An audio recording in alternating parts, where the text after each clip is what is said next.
Bismillahirrahmanirrahim. Assalamualaikum warahmatullahi wabarakatuh. Welcome back to my channel, Jamal Official Vlog. Semangat pagi, pagi. Luar biasa, tetap semangat. Alhamdulillah ya, kalian tetap semangat dalam situasi apapun. Saat ini banyak teroran dari pinjaman online legal maupun ilegal. Cuekin aja, tetap semangat.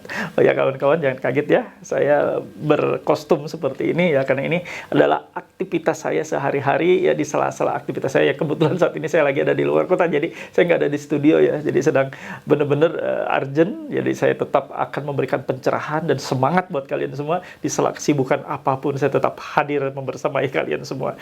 Kali ini saya akan bahas penagihan pinjol paling mematikan di Juli 2023 seperti apa. Kalian harus paham. Lihat yuk videonya. Jangan pernah takut oleh ancaman dan teror dari DC pinjaman online.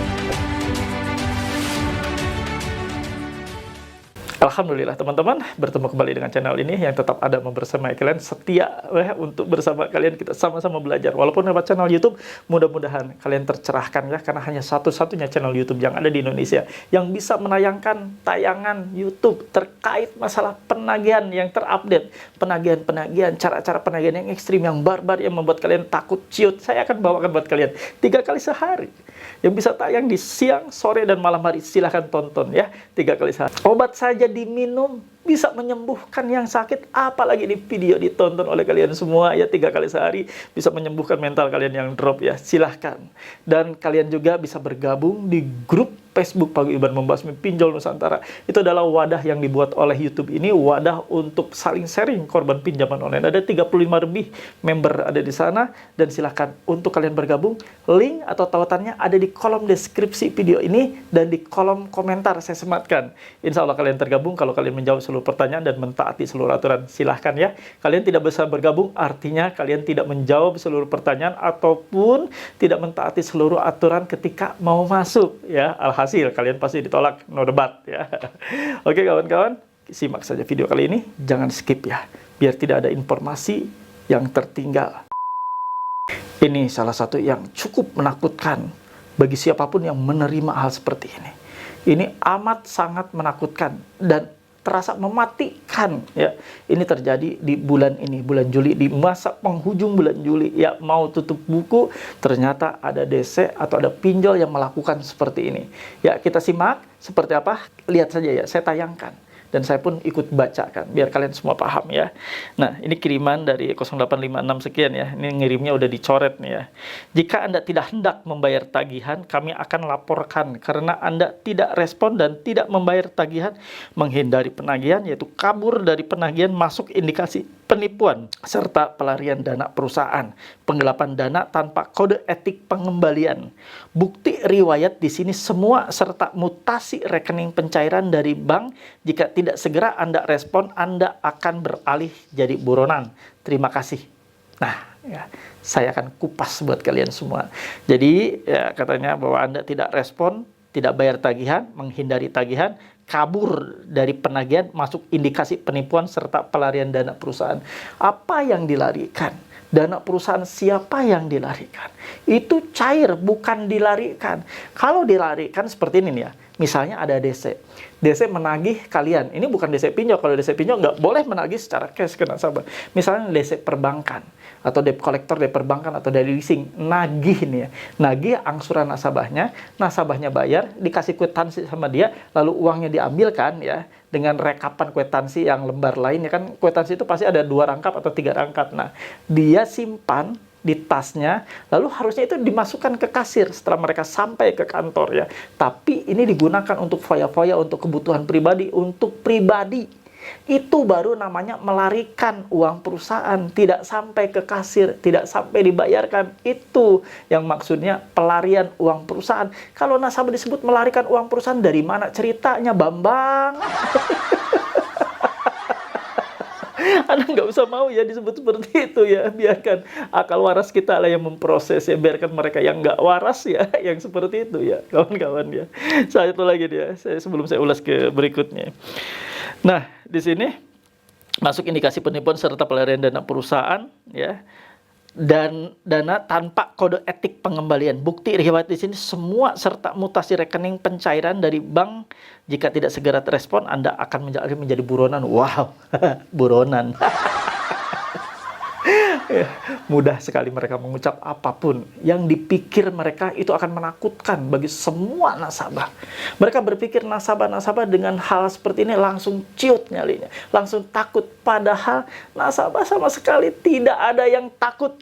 Bila memang mereka itu subscriber ya di YouTube ini, bila mereka juga setia dan menonton selalu 3 kali sehari tayangannya, saya yakin semuanya sudah terbooster. Mereka nggak peduli lagi dengan seperti ini ya. Ya ini saya simpan dulu ya. Jadi kawan-kawan, dalam situasi seperti ini, respon kalianlah yang paling berarti, yang paling berguna, dan respon kalian yang paling awal sebagai peletak ya atas segala sesuatu yang akan terjadi ke depannya. Kalian merespon segala macam teror seperti ini yang amat mematikan ya. Anda disebut buronan, melarikan uang perusahaan, dan Anda akan dilaporkan. Ngeri kan? Matilah mati kutu nasabah. Tapi tidak. Untuk penonton setia video ini, saya yakin tidak akan terpancing, tidak akan terhasut, tidak akan takut dengan ancaman seperti itu. Mereka bahkan paling ketawa ya melihat seperti ini ya. Lihatlah betapa mereka sebenarnya panik. DC pinjol ini panik. DC pinjol ini ketakutan. Kenapa ketakutan? Dan mereka takut. Mereka jabatannya sebagai DC ya, nggak bakal terus berlangsung. Mereka juga takut tidak lagi digunakan oleh perusahaan untuk melakukan penagihan. Mereka juga takut dapurnya nggak ngebul lagi. Semua ketakutan itu ada di DC. Jadi bukan ada di nasabah. Sebenarnya itu keliru. Yang saat ini terjadi, saya ingin meluruskan ya. Sebenarnya yang harus stres itu bukan nasabah. Yang wajib stres itu adalah kreditur atau si DC pinjolnya, pihak penagihannya, karena mereka sudah dikasih tugas oleh pihak pinjaman online untuk melakukan penagihan berapa amount dan berapa account yang harus mereka selesaikan. Namun ternyata tak kunjung selesai karena nasabah pada ngerti cara-cara seperti itu, cara-cara penagihan dengan kekerasan verbal, dengan menakut-nakuti itu tidak mempan lagi, akhirnya berbuah gagal bayar. Gagal bayar yang terjadi itu akhirnya berbalik ke DC-nya tersebut. DC-nya tidak bisa gajian karena seluruh nasabah yang harus ditagih oleh dia ternyata tidak bayar sama sekali atau hanya bayar beberapa saja, akhirnya tidak memenuhi target dari perusahaan yang sudah dikasihkan kepada si pihak DC tersebut. Nah, ini yang terjadi realitanya ya. Sebenarnya yang harus stres bukan Anda, bukan nasabahnya. Sekarang logikanya begini ya kawan-kawan ya. Pinjol ngasih tugas.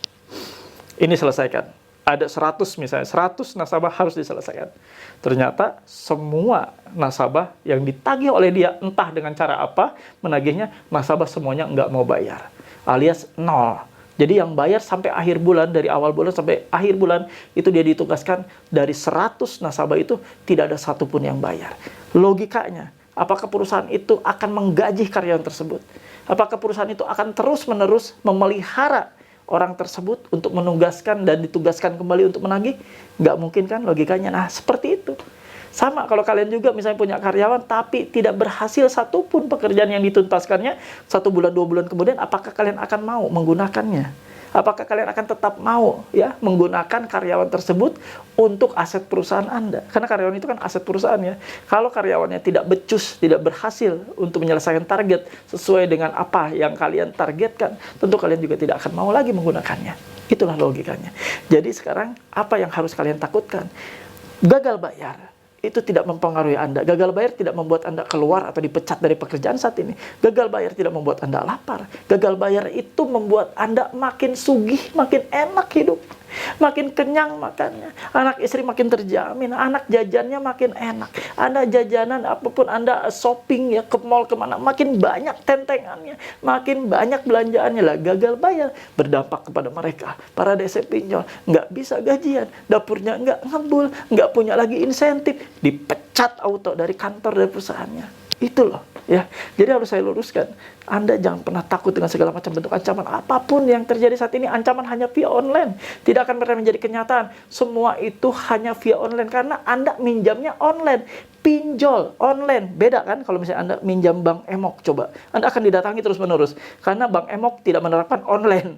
Ya, ini online. Ngapain harus takut? Semuanya online. Kalaupun mereka datang secara offline, ya hanya 1-2 saja yang memberlakukan datang, ya, atau menyediakan desa lapangan atau field call. Hanya beberapa saja. Selebihnya Anda, apa sih yang harus Anda takutkan? Ya, please, bangkit dari rasa ketakutanmu. Tidak ada alasan Anda untuk takut. Tidak ada alasan satupun Anda untuk ciut nyalinya ketika Anda gagal bayar. Gagal bayar adalah kondisi Anda tidak mampu menyelesaikan pembayaran karena cash flow Anda terganggu. Anda tidak mungkin untuk melakukan pembayaran karena semuanya sudah terplotting untuk kebutuhan hidup keluarga kalian.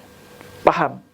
Nah, kalau kalian paham, silakan seperti biasa kasih feedback yang terbaik untuk saya dengan cara tulis dan ketik di kolom komentar. Saya paham, saya mengerti, saya tidak takut. Anda tidak takut dengan segala macam ancaman karena Anda tahu dan paham bahwa ancaman itu hanyalah ancaman via online dan tidak akan pernah terjadi karena semua itu hanya untuk membuat Anda bayar. Lalu setelah bayar, Anda fotokan bukti bayar, struk bayar, lalu Anda kasihkan ke mereka, mereka gajian. Anda yang gagal, ya, gagal untuk menikmati hidup, gagal untuk memberi nafkah, gagal untuk segala-galanya, gagal sebagai ayah kalau Anda laki-laki. Itu yang terjadi. Ketik dan tulis di kolom komentar. Saya paham, saya mengerti, saya tidak takut. Halo teman-teman semua, jangan lupa ya untuk subscribe channel YouTube Jamal Official Vlog, lalu aktifkan loncengnya untuk mendapatkan notifikasi terbaru dari setiap video-video yang telah diupload. Jangan lupa juga untuk di like, di komen, dan di share. Terima kasih. Alhamdulillah ada di ujung video ya. Seperti biasa saya akan kasih kesimpulan. Jadi apapun tadi yang mereka kirimkan bahwa Anda melarikan dana perusahaan, Anda akan dilaporkan bahwa Anda terindikasi menjadi orang yang tidak beritikat baik dan lain-lain. Nggak usah takut. Biarkan saja. Itu lelucon mereka kok. Menjelang akhir bulan, apapun akan mereka tempuh, apapun akan mereka lakukan untuk menakuti kalian agar kalian yang tadinya berpendirian untuk gagal bayar dirubah pendiriannya, berubah, terubahkan karena Anda takut dengan ancaman tersebut. Akhirnya Anda bayar, mengupayakan bayar dengan dana apapun, misalnya dana-dana yang terparkir untuk kebutuhan hidup anak Anda, kebutuhan anak istri, untuk kebutuhan dapur, akhirnya tergunakan, dipakai dulu karena Anda takut. Karena ciut nyali Anda, karena Anda sudah ngeri duluan. Atau Anda misalnya nggak ada duit lagi, Anda akan minjam gali lubang tutup lubang untuk menutupi utang itu. Nggak akan selesai. Utang dengan utangan ditutup, nggak akan selesai, malah tambah menganga, tambah dalam utang kalian ya. Please jangan gunakan apapun akal sehat yang kalian gunakan. Ini hanya online, ancaman via online, semuanya via online. Jadi tidak akan pernah terjadi. Tidak ada satupun orang yang bisa dipidana penjara karena tidak bayar utang. Ini sesuai dengan Undang-Undang Nomor 39 Tahun 99 di pasal 19 ayat 2 tentang hak asasi manusia ini ya, undang-undang ini ya. Jadi bunyinya tidak ada seorang pun bisa dipidana penjara atas putusan pengadilan karena tidak melakukan pembayaran kewajiban utang piutangnya. Ya, atas putusan hakim tidak bayar utang itu nggak bisa dipenjara, kawan. Ini sudah jelas-jelas. Ini membackup kalian. Ini sebagai pacuan ya, memacu kalian untuk tidak takut lagi. Ini sebagai dasar ya bahwa kalian tidak bisa dipenjara, tidak bisa diponis penjara hanya gara-gara tidak bayar utang. Hanya bisa dilalui atau melalui jalur perdata. Itu pun jarang dilakukan dan tidak pernah dilakukan. Mana coba ada nggak nasabah pinjol yang saat ini digugat ya dengan dugaan uang prestasi di pengadilan negeri? Nggak ada. Kalau ada itu pengadilan negeri penuh di setiap kabupaten dan kota, penuh itu dengan nasabah-nasabah yang digugat ya. Paham? Oke, kalau kalian paham, seperti biasa saya pamit ya, dan mudah-mudahan kalian semua bisa paham dengan seluruh tayangan ini yang saya dedikasikan khusus buat memicu semangat kalian agar kalian tidak mudah ambruk mentalnya ya. Saya doakan buat kalian semua yang saat ini sedang sakit, terbaring sakit, semoga Allah sembuhkan sakit kalian, semoga Allah pulihkan kalian, dan Allah kembali segarkan pikiran kalian, memotivasi kalian agar kembali fokus untuk memenuhi kebutuhan hidup keluarga kalian. Teman-teman yang saat ini sedang banyak ya masalah, jatuh masalahnya silih berganti, masalah diteror oleh ancaman pinjaman online yang begitu menyakitkan sampai mempermalukan Anda ke semua kontak dan pertemanan Anda, ikhlaskan. Itu adalah resiko yang harus Anda tempuh. Jangan pernah Anda gundah gulana anak karena itu. Lebih dekat lagi dengan Allah ya.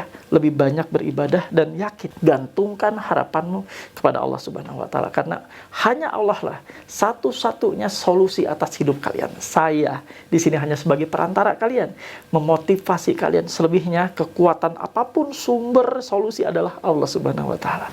Romo Tuhanmu. Itu saja yang mau saya bawakan. Saya pamit ya. Tapi seperti biasa saya akan doakan untuk seluruh subscriber dimanapun berada. Saya sapa dulu ya. Hai kawan-kawan, Assalamualaikum. Ya, saya doakan buat kalian sama semua subscriber saya dimanapun berada. Semoga Allah memberikan kesehatan yang terbaik untuk kalian. Allah menjagai kalian dari awal, ya, pagi hari, siang hari, petang, sore, malam, sampai kembali bangun tidur dengan kesegaran yang prima, ya. Dan semoga Allah memberikan jalan yang terbaik untuk kalian semua, memberkahi kalian, memberikan rezeki untuk kalian semua, dan tentunya ya akan memberikan kemudahan dan keberhasilan atas setiap ikhtiar yang Anda lakukan. Amin ya rabbal alamin. Alhamdulillah, itu saja yang mau saya bawakan. Terima kasih. Saya pamit. Rabbana atina fid dunya hasanah wa fil akhirati hasanah wa qina adzabannar. Wallahu muwaffiq ila aqwamit thoriq. Wabillahi taufiq wa hidayah. Wassalamualaikum warahmatullahi wabarakatuh. Gunakan akal sehat. Bravo.